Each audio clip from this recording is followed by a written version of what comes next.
నమస్తే welcome to Disha TV Telangana రాష్ట్ర పండుగ బోనాల గురించి ప్రత్యేకంగా చెప్పాల్సిన పని లేదు భాగ్యనగరంలో ప్రతి సంవత్సరం మొట్టమొదటగా గోల్కొండలో జగదాంబిక అమ్మవారికి బంగారు బోనంతో ఈ సందడి షురు అవుతుంది ఇక్కడ నుంచే రాష్ట్రంలో బోనాల సంబరాలు షురు అవుతాయి ఒకప్పుడు తెలంగాణ వ్యాప్తంగా ప్రతి ఒక్క ఊరిలో బోనాల పండుగను ఘనంగా జరుపుకునేవారు అందుకే ఈ బోనాల పండుగను తెలంగాణ రాష్ట్ర ప్రభుత్వం రాష్ట్ర పండుగగా గుర్తించింది ప్రతి సంవత్సరం ఈ పండుగను చాలా ఘనంగా నిర్వహిస్తూ వస్తుంది ఈ నేపథ్యంలోనే ఈ ఏడాది తెలంగాణ సర్కార్ తరపున ఆధ్వర్యంలో బోనాల పండుగ సంబరాలు ప్రారంభం కానున్నాయి ముందుగా జగదాంబి అమ్మవారికి ఆదివారం రోజున ప్రత్యేక పూజలు నిర్వహించి పట్టు వస్త్రాలు సమర్పించనున్నారు అయితే రాష్ట్రంలో ఈ పండుగ ప్రాముఖ్యతలేంటో ఇప్పుడు చూద్దాం తెలుగు పంచాంగం ప్రకారం జ్యేష్ఠ మాసం అమావాస్య తర్వాత వచ్చే ఆషాఢ మాసంలో తొలి గురువారం లేదా తొలి ఆదివారం రోజున గోల్కొండలోని జగదాంబిక దేవాలయంలో బంగారు బోనంతో సంబరాలు ప్రారంభమవుతాయి ఈ ఏడాది జూలై 5న అమావాస్య శుక్రవారం కాగా జూలై 6 నుంచి ఆషాఢ మాసం ప్రారంభం కానుంది ఆ మరుసటి రోజు అంటే జూలై 7 ఆదివారం నుంచి భాగ్యనగరంలో బోనాల సంబరాలు ప్రారంభం కానున్నాయి తెలంగాణ సాంప్రదాయానికి చిహ్నమైన బోనాన్ని మహిళలే తయారు చేస్తారు బోనాల జాతర సందర్భంగా గ్రామ దేవతలైన పోచమ్మ ఎల్లమ్మ మైసమ్మ బాలమ్మ ముత్యాలమ్మ మహంకాలమ్మ పెద్దమ్మలకు పసుపు కుంకుమలు చీరసారాలు భోజన నైవేద్యాలతో మొక్కులు చెల్లిస్తారు తమ కుటుంబాన్ని సుఖశాంతులతో కాపాడాలని తమకు ఏ ఆపద రాకుండా చూడాలని తాము కోరుకున్న కోరికలు తీరాలని కోరుకుంటారు ఈ బోనాలు తెలంగాణ రాష్ట్రంతో పాటు ఆంధ్రాలోని రాయలసీమ కర్ణాటకలోని కొన్ని ప్రాంతాల్లోనూ జరుపుకుంటారు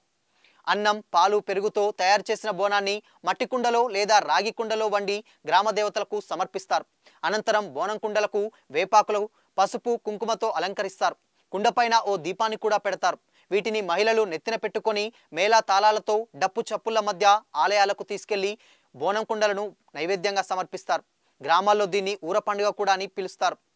ఈ బోనాల పండుగను 1000 సంవత్సరాల క్రితం నుంచే జరుపుకుంటున్నారట కాకతీయ రాజులలో ఒకరైన ప్రతాపరుద్రుడు గోల్కొండలోని శ్రీ జగదాంబిక ఆలయంలో బోనాల సమయంలో ప్రత్యేక పూజలు వేసినట్టు పెద్దలు చెబుతుంటారు ఆ తర్వాత వచ్చిన ముస్లిం నవాబులు సైతం ఇక్కడ పూజలు జరుపుకునేందుకు అనుమతిచ్చారు హైదరాబాద్లోని జగదాంబిక అమ్మవారి ఆలయం అతి పురాతనమైనదిగా ప్రసిద్ధిగాంచింది అందుకే ఇక్కడ తొలి బోనాన్ని ప్రారంభిస్తారు రెండో బోనం బల్కంపేట రేణుకా ఎల్లమ్మ గుడిలో మూడో బోనం సికింద్రాబాద్లోని ఉజ్జయిని మాంకహాలి టెంపుల్లో సమర్పిస్తారు సికింద్రాబాద్లోని ఉజ్జయిని మహంకాళి ఆలయానికి ఓ చరిత్ర ఉంది బ్రిటిష్ పాలన సమయంలో ఈ ప్రాంతానికి చెందిన సురటి అప్పయ్య అనే వ్యక్తి ఆంగ్లేయుల రాజ్యంలో చేరిన తర్వాత 1813వ సంవత్సరంలో మధ్యప్రదేశ్లోని ఉజ్జయిని బదిలీ అయ్యాడు ఆ సమయంలో భాగ్యనగరంలో ప్లేగు వ్యాధి సోకి కొన్ని వేల మంది చనిపోయారు ఆ విషయం తెలుసుకున్న ఆయన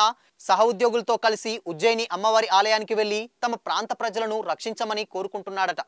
అక్కడ ఆ వ్యాధి తగ్గితే ఆ ప్రాంతంలో ఉజ్జయిని అమ్మవారిని ఆలయం కట్టిస్తానని మొక్కుకున్నారు ఆ క్షణం నుంచి ఆ వ్యాధి తగ్గిపోయిందని పెద్దలు చెబుతారు ఆ తర్వాత 1815లో తమ నగరానికి తిరిగి వచ్చి అమ్మవారి విగ్రహాన్ని ప్రతిష్ఠించి ఆలయ నిర్మాణాన్ని దగ్గరుండి పూర్తి చేయించారు అప్పటి నుంచి ప్రతి సంవత్సరం ఆషాఢ మాసంలో బోనాల పండుగ ఘనంగా జరుగుతుంది బోనాల జాతరలో చివరి రోజు ఓ మహిళ వచ్చి మట్టికుండ మీద నిలబడి భవిష్యవాణి చెబుతుంది దీన్నే రంగం అని కూడా అంటారు చివర్లో అంటే ఆగస్టు 4వ తేదీన అమ్మవారి విగ్రహాన్ని ఏనుగు మీద ఊరేగింపుగా తీసుకెళ్లి మూసీ నదిలో నిమజ్జనం చేస్తారు దీంతో బోనాల సంబరాలు ముగుస్తాయి ఆ తర్వాత గ్రామీణ ప్రాంతాల్లో ఆగస్టు చివరి వారం వరకు వాళ్ళ వెసులుబాటును బట్టి ఈ పండుగను చాలా ఘనంగా జరుపుకుంటారు